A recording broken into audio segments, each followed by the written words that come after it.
what I want to do today is actually run some tests of ROVer executing some turn commands.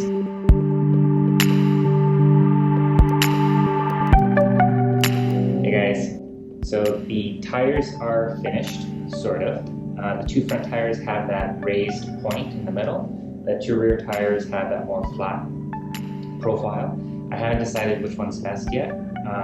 It's that kind of stumbling in the morning that I mentioned in a couple of episodes ago. That's still there. It's less so, but it's still there.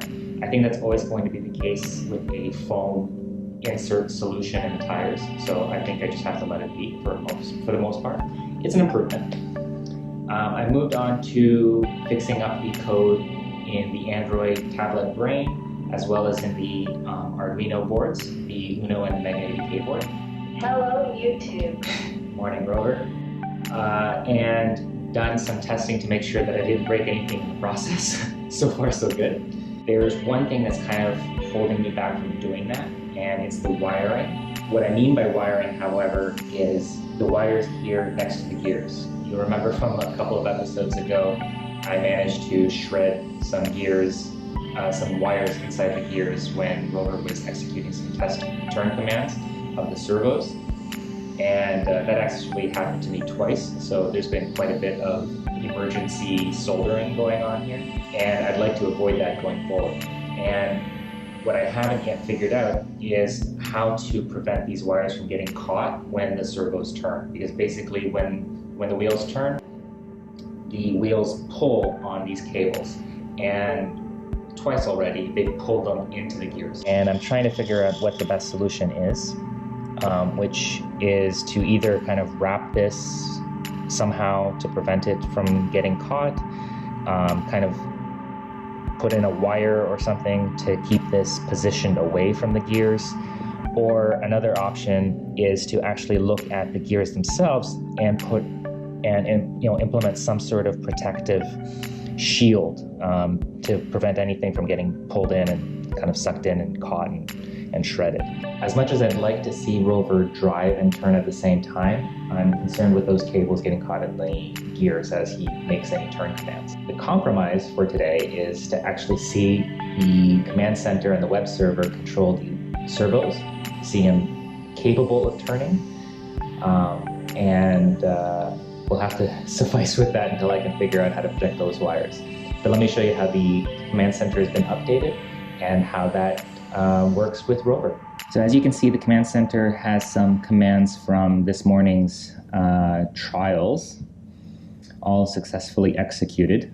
Trust me, they weren't actually successful for the most part. But let me show you some stuff that's changed. So in the command center, I've actually changed the this field here. It used to be for degrees, and it just complicated things. So I've actually changed this to a more kind of simplified version as far as the interface, and handle all the kind of computation and translation on the web server side of things. So I also want, this is the serial output from the Arduino Uno. So it's connected and running. So let's send over a command for the front left wheel, which is this one here, to rotate into the Tumbler position. I've called it actually the Tumbler position because I think it's a pretty cool name to give it.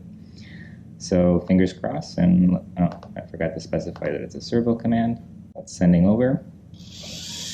And there we go. I'm just going to make sure the cable's here, staying out of the way.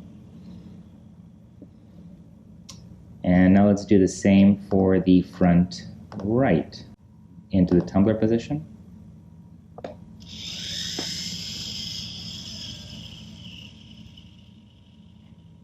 And now let's reverse out of that, starting with the front left, back to the, I don't know what to call it, so I'm calling it wide for now.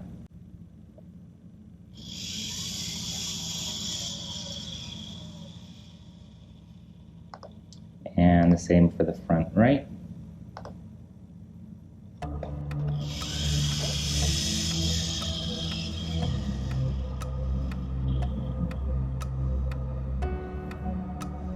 Pretty sweet.